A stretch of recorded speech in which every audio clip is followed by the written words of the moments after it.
Hello, everyone, and welcome into the Star Wars Legends Lounge, the show that celebrates the books from Star Wars Legends. I'm Aaron Moats. I hope everyone is enjoying the summer or winter, depending on which hemisphere you live in. We've had a pretty intense heat wave this week where I live. Temperatures have risen over 100 degrees Fahrenheit. That's 38 degrees Celsius. Each of the last 5 days here. It's been tough getting the dogs their exercise. But I know you didn't tune in to hear me talk about the weather. You want to hear about today's book, Death Star, by Michael Reeves and Steve Perry. I'll get to that in a few minutes, but first, I got another email. So let me answer that. Today's email comes from Dan in West Virginia. Dan says, "My question is in regards to the third Darth Bane book. I'm curious if this was intentionally left out for the reader to discover, or if I caught something interesting. Is it possible that Bane survived at the end of Dynasty of Evil?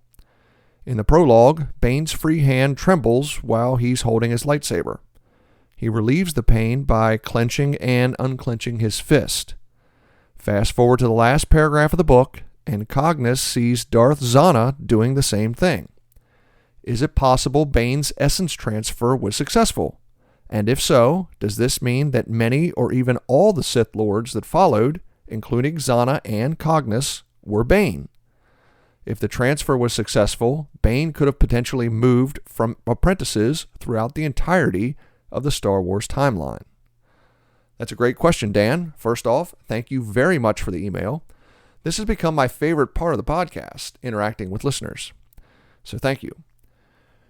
I didn't intentionally leave this out of the podcast when I talked about Dynasty of Evil. I just forgot to say anything. And it's funny because it's one of those little details in the book that sticks out. Most people I've talked to who have read Dynasty of Evil pointed out, and they have the same question you do. Does it mean Bane's essence survived the transfer into Zana? In short, no, he did not. But it's a little more complex than that. Bane learns about essence transfer studying Darth Andudu's holocron. It's a dangerous ritual. The person who tries it will have their body consumed by the dark side of the Force.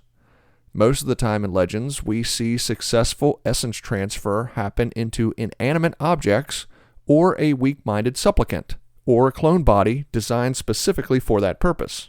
Now, I'm not saying those are the only examples of essence transfer, but those are the vast majority. In the essence transfer ritual, it's almost always done in a controlled situation under ideal conditions. When it comes to Bane and Zana, I think there are a couple things going on. First, conditions are much less than ideal. Bane hasn't prepared himself or his chosen vessel for the ritual, and he's severely injured. Second, Zana senses something happening right before Bane attempts the transfer. We read about her conscience fighting with Bane when he tries to invade her mind. Remember, one of the reasons Bane even considers essence transfer is because he was convinced that Zana had not challenged him. He was starting to think Zana was an unworthy apprentice and an unworthy person to inherit the title Dark Lord of the Sith. But of course, she was. She had been preparing for their confrontation for more than a decade. So when Bane attempts the essence transfer, Zana is able to beat him back, proving herself worthy to carry on his legacy and the rule of two. But a small part of Bane's consciousness remained, and that manifests itself in the trembling that Cognis notices in Zana's hand. So thank you for the question, Dan. If you'd like to be like Dan and would like to ask a question or leave a comment of your own, please email me at swlegendslounge@gmail.com or send me a tweet at legendslounge1. Now it's time for today's book discussion, Death Star by Michael Reeves and Steve Perry. It's time to head in to the Star Wars Legends Lounge.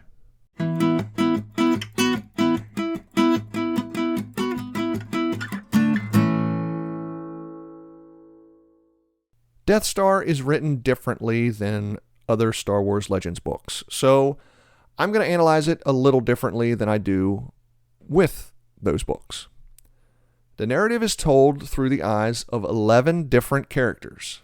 Each one observes and learns different things from the others, and the authors take all these different threads and weave them together to tell the story. It's sort of like the different plot lines in an episode of Seinfeld, or in the movie Go, with a sprinkling of Forrest Gump on the side, for those of you that have seen any of those. Or like how the chapters are set up in the A Song of Ice and Fire book series. The difference, of course, is that we know how this story is going to end, with the Death Star's destruction. The stories are told over 75 chapters, and most of them are only 3 or 4 pages long, so this recap is going to be a little different because if I tried to do it the way I normally do, it would become extremely choppy and tough to listen to. Instead, I thought I would talk about each of the 11 character POVs and what I thought about their stories in a broad sense. So, let's start with the civilians. Tila Kars is a Mary Allen architect, and Silat Ratua Dil is a Zolosian who are both prisoners on the hostile planet of Despair. The penal colony is home to some of the worst criminals in the galaxy, used as forced labor to construct the Death Star. But Despair is also where the Empire sends political prisoners, and Tila Kars is one of those, arrested for supporting a candidate on her home world that opposed the Emperor's policies.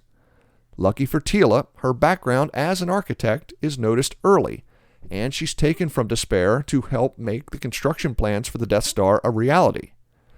Her specialties lie mostly in living space, traffic patterns, and air circulation, and she impresses her Imperial bosses early on, figuring out how to adjust the plans for a series of intersecting corridors to optimize traffic while utilizing the existing air conditioning equipment that had already been bought and shipped to the station.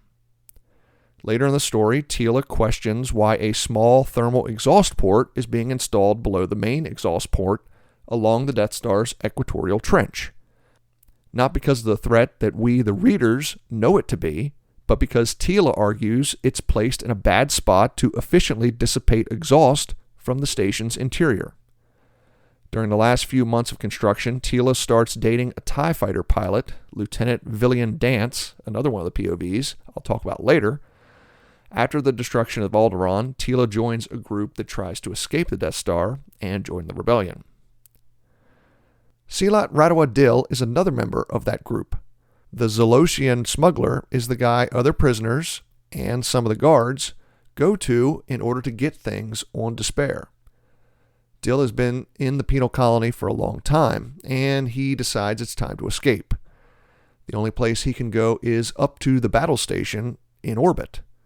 Dil bribes one of the foremen in charge of loading the supply ships to stow away on a freighter leaving Despair. Once on the Death Star, Dil does what he does best, becoming the person who gets stuff for others. Along the way, Dil begins seeing the owner of one of the Death Star's cantinas, and he runs into one of the Imperial Marine sergeants who was in charge of overseeing the prisoners on Despair. But with the destruction of Despair and Alderaan, the two join the conspirators trying to escape. Now the final civilian POV is Mima Ruths, a Twi'lek woman who runs the Soft Heart Cantina on Coruscant. She doesn't make a lot of money, but it's a comfortable living for Mima and her bouncer, Rodo, a huge Regithian human with tremendous strength who's been trained in various underworld fighting techniques. Their lives are upended one night when an arsonist set fire to all the businesses on their block of Coruscant. While Mima and Rodu watch the Soft Heart burn, she gets an offer from an Imperial bureaucrat, the opportunity to run a cantina for 2 years at an Imperial construction site. They'll get a place to stay, a salary, and a small percentage of the cantina's profits. Of course, they agree, and they set up the Hard Heart Cantina in one of the lower levels of the Death Star. The Hard Heart becomes the place where all of the POVs, except the senior officers, go to relax. Mima and Dil start a romantic relationship. Rodo starts a friendship with sparring buddy Nova Still. When the group tries to escape the Death Star during the Battle of Yavin, Rodo is killed, sacrificing himself to allow the others to board their shuttle. There are 8 Imperial POVs in the book. I'm going to start out with the 3 senior officers, Darth Vader, Admiral Motti, and Grand Moff Tarkin. Tarkin, of course, is overseeing the construction of the Death Star. Early in the book, there's an explosion in one of the active construction sites that damages a few floors of would-be living quarters, killing about 20 people. A cursory investigation reveals the explosion was most likely sabotage, and that means rebels. Tarkin requests assistance from Coruscant, and the Emperor sends Darth Vader to assist in interrogating witnesses. Meanwhile, as the Death Star gets closer to completion, Tarkin invites Admiral Dalla for a tour of the battle station. Dalla is not only an impressive officer, the only female admiral in the Imperial Navy, but she's also Tarkin's confidant and lover. When Vader is sent to investigate another act of rebel sabotage on the planet Danuta, Tarkin asks Dalla to continue the investigation into the Death Star mishap. But there are other high-ranking Imperials that know about Tarkin and Dalla, including Admiral Motti. So for the sake of politics, Tarkin eventually sends Dalla away back to the Maul cluster where her task force is protecting the Death Star prototype. Soon Vader returns with the rebel blockade runner, and the events of Episode 4, A New Hope, ensue. As for Motti and Vader's POVs, there's not really much to add that isn't shown in A New Hope. For Motti, the only new things the reader gets are an insight of his thoughts. The chairman of the Imperial Navy respects Tarkin, but he's jealous of his position. The Grand Moff is a new office created just before the book begins. We learn that Motti sees Tarkin as an equal politically, one who has risen through the Empire's military in the nearly 2 decades since the Clone Wars, and Motti agrees with the Tarkin doctrine that fear is the most efficient way to maintain peace and order. But Motti wants what Tarkin has, control of the Death Star, and he knows about Tarkin and Dalla. Motti hopes to use his knowledge of their ongoing affair to take down his mentor and rival, but of course, we know he doesn't, because Motti is killed on board the Death Star. I'll finish the first part of today's episode with my favorite character in Star Wars, Darth Vader. As I said before, Vader heads up the investigation into the construction explosion, using the Force to interrogate suspects and witnesses. Vader turns over his findings to Tarkin when the Emperor orders him to investigate a rebel break-in on the planet Danuta, where an Imperial research facility houses a copy of the Death Star schematics. Vader tracks the thieves to a rebel blockade runner, the Tantive 4, and Senator Leia Organa of Alderaan. We know what happens next, of course, but the book gives us some insights on Vader's thoughts about Leia, about Obi-Wan Kenobi, and about the final X-Wing pilot that destroys the Death Star. Vader is impressed with Leia's tenacity, her resistance to the Imperial mind probe, and her ability to stand up to Tarkin. At one point, Vader even thinks that Leia reminds him of her, but he just as quickly pushes that thought out of his mind. During his lightsaber duel with Obi-Wan, Vader is impressed at how well the old man can still fight. But as his rage continues to rise, he knows there's only one outcome: to kill his former master and get revenge for Mustafar. When Obi-Wan raises his blade and allows Vader to strike him down, disappearing into the Force, Vader gets confused, and for the first time in years, fear grips him, because something has happened in the Force. Something he doesn't understand. But Vader knows it's not something good for the Empire. Finally, during the Battle of Yavin, Vader comes close to shooting down the conspirators as they try to escape in their shuttle, but just before he fires the killing shot, he senses a powerful Force presence coming from one of the X-Wings. Vader breaks off in pursuit, and of course, we know how this story ends. Vader is interrupted trying to shoot down the X-Wing. He and one of the other TIE fighters flying with him collide, spinning Vader's TIE off away from the Death Star. Vader gains control of his ship just as the Death Star explodes. He doesn't exactly know how it happened, but he vows to find out. One thing he's sure of, it has something to do with that X-Wing pilot. Time for a break. when we return, I'll hit the 5 other main characters from Death Star by Michael Reeves and Steve Perry and give you my thoughts overall on the book. I'm Aaron Moats. You're listening to the Star Wars Legends Lounge.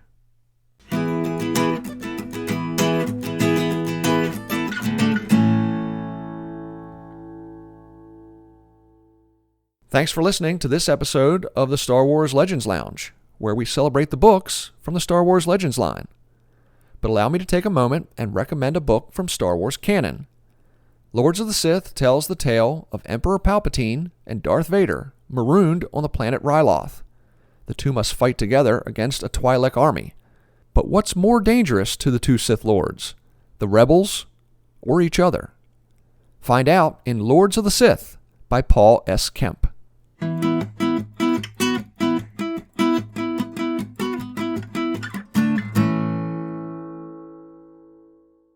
Welcome back into the Star Wars Legends Lounge, the podcast where I chat about the books from Star Wars Legends. I'm Aaron Moats, and today I'm talking about Death Star by Michael Reeves and Steve Perry. The final 5 POVs in the book are all lower-ranking Imperials. I briefly mentioned 2 of them in the first part of the show, so let me start with those guys. Lieutenant Villian Dance is a TIE pilot and the leader of Alpha Squad.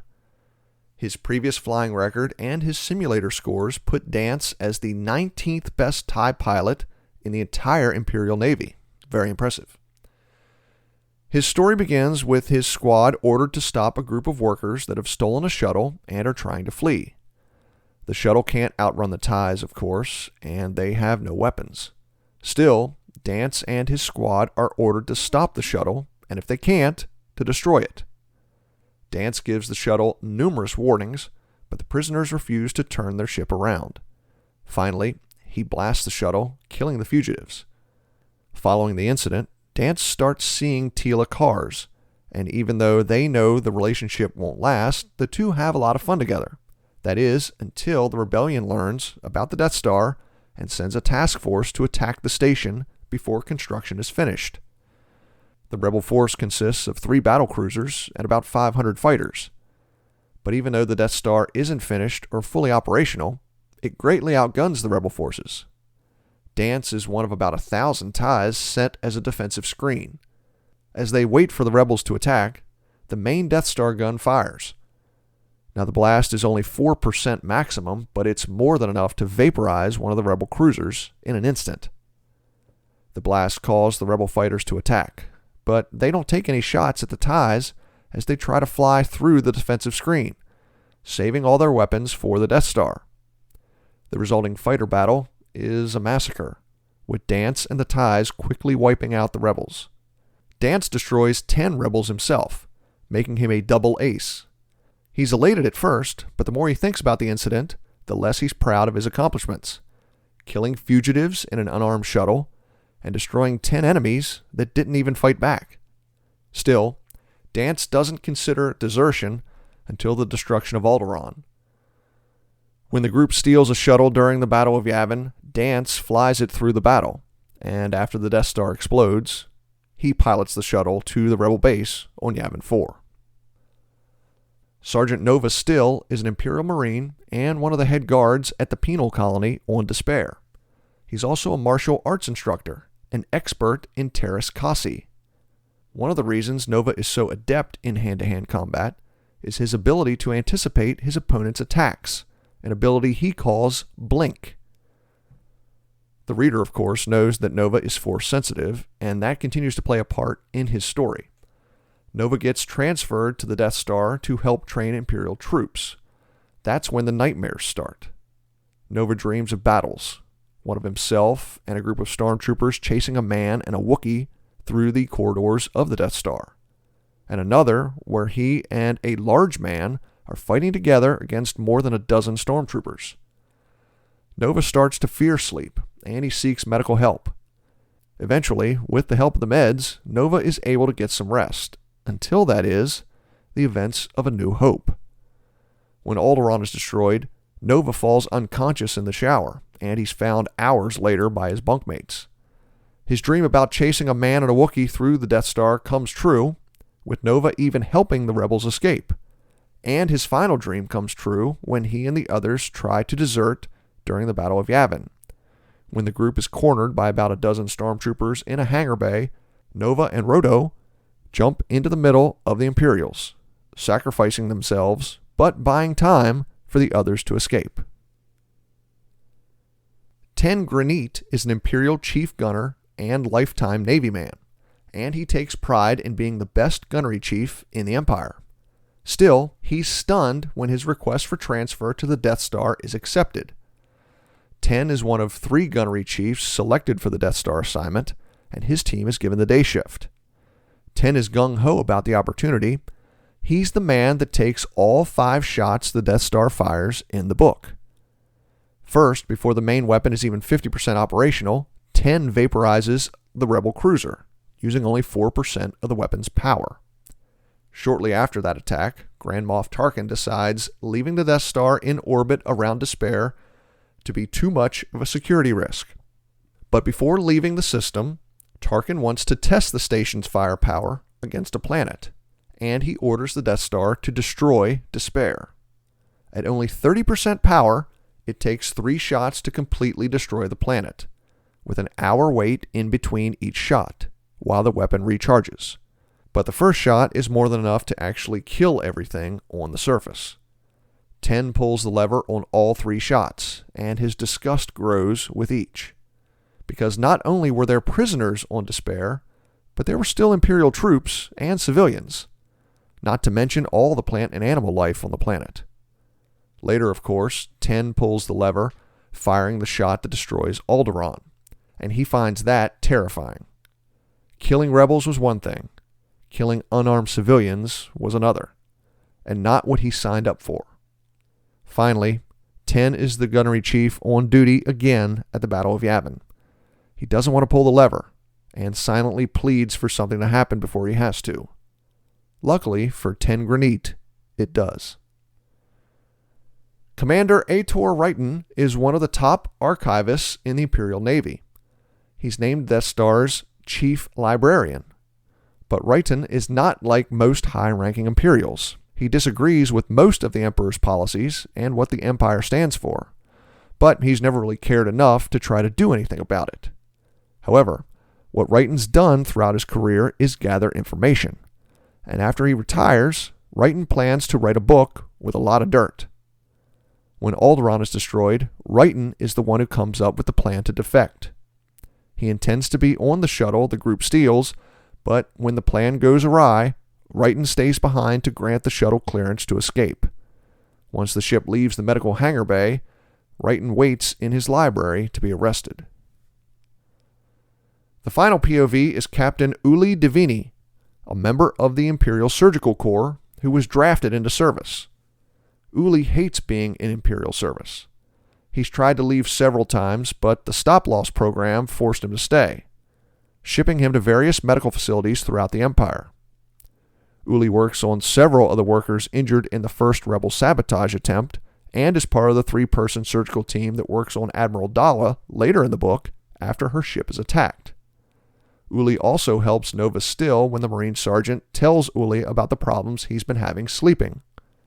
Uli is in the Hard Heart Cafe after the destruction of Alderaan when the conspiracy plan to flee the Death Star is hatched. He joins the group and escapes on the medical shuttle during the Battle of Yavin. So that's Death Star, written differently from every other Star Wars book that I've ever read, but it's an entertaining read nonetheless. Now, as many of you will know, just about everything in this story that I talked about is contradicted by the events of Rogue One. The Death Star is not being constructed by a team of architects and engineers around the penal colony world of Despair. Instead, Galen Erso and his team are the chief designers of the Death Star, and they are working for Orson Krennic. Also, instead of the Death Star blowing up a rebel battlecruiser and the planet Despair in Rogue One, it destroys the city of Jeddah, and then is used on Scarif to destroy the Imperial base in hopes to keep the rebels from getting the Death Star plans. So, obviously nothing in this book is going to be made canon. But this book is a lot of fun to read, at least in my opinion. I think the most interesting part of the book is the insight into the characters after the Death Star becomes fully operational. Whether it's the destruction of the penal colony at Despair, or, of course, after the destruction of Alderaan. People have had this debate for years about whether all the Imperials on the Death Star agreed with what happened at Alderaan. And personally, I've gone back and forth on the subject for 25 years, just in my own head. I think my current opinion on the subject is it's impossible for everyone stationed on the Death Star to agree with the destruction of a planet. However, regardless of their intent, regardless of their motive, each person chose to enlist in the Empire, unlike all the characters in this book. I've come to the opinion that I don't really think there were very many civilians on the Death Star, if any. And while I do think there were probably some Imperials stationed on the first Death Star that disagreed with the destruction of Alderaan, I also think they made their choice. They threw in with the Empire. I'm not saying that over 1 million people deserve to die when Luke Skywalker blows it up. But what I am saying is, morally, they knew what the Empire stood for. It wasn't like the Empire just enacted these totalitarian laws overnight. These were policies put into place over the 2 decades since the Clone Wars. Genuinely, the people who chose to join the Empire, in my mind, thought this was the best way to maintain peace and order throughout the galaxy. Mostly through fear. So, while I think it's interesting that we see into the minds of several Imperials in this book who decide to defect and join the rebellion, and we know that that actually happened. We know there are several Imperials in Star Wars that defected and joined the rebellion. But I've come to the opinion that those stationed on the Death Star itself don't get the benefit of the doubt. Many of you may disagree with me. If you do, please send me an email, shoot me a tweet. But at this point in time, and I've gone back and forth about it for 20, 25 years when talking about it with other Star Wars fans. But at this point in time, I'm not giving the benefit of the doubt to any Imperials that were stationed on the Death Star. So before we end this episode, a couple little quick things that I noticed in the book. I noticed 2 mistakes, not typos, because I think a lot of people can find typos in a book. But I found 2 mistakes in the book. The first was in one of the chapters told from Tila Kart's POV. She's a Mary Allen architect. She is speaking to a Wookiee, and she's having difficulty communicating with him. There's a passage that says it's virtually impossible for a human to speak Shriurwook. Well, she's not a human. She's a Mary Allen. So I noticed that little mistake. And there's another one in one of Admiral Mati's chapters, and many of you may already know about this. The authors of the book originally wanted to name Mati Z. Mati. His first name was Z.I. Z or Zai, I don't know how you pronounce it. However, on an episode of Conan O'Brien, George Lucas said that Mati's first name was Conan. So, before the book went to publish, they went back to try to change every mention of Mati's first name in there from Z to Conan. And they got all of them but one. There is one spot in the book where another Imperial officer calls him Z. So it's not a big deal. Just something that pops out every once in a while. So, time to wrap up. On the next episode, it's another book from Michael Reeves and Steve Perry, Battle Surgeons, a Clone Wars novel, book 1 in the MedStar series. Now, if you follow the show's schedule on Twitter, you know the next episode is supposed to be on August 27th. But I'm being sent to Alaska for work that week. So, it's going to be pushed back a week to September 3rd. Then I'll get back on the regular schedule the following week on September 10th with a show about the second MedStar book, Jedi Healer. It's the conclusion of the 2-book series. Until then, if you'd like to get in contact with the show, please email me at swlegendslounge@gmail.com or send a tweet at legendslounge1. Ask me a question, send me a message. I really want to hear from you. Thank you so much for listening to this episode of the Star Wars Legends Lounge. I'm Aaron Moats. Remember, there's always a bit of truth in Legends.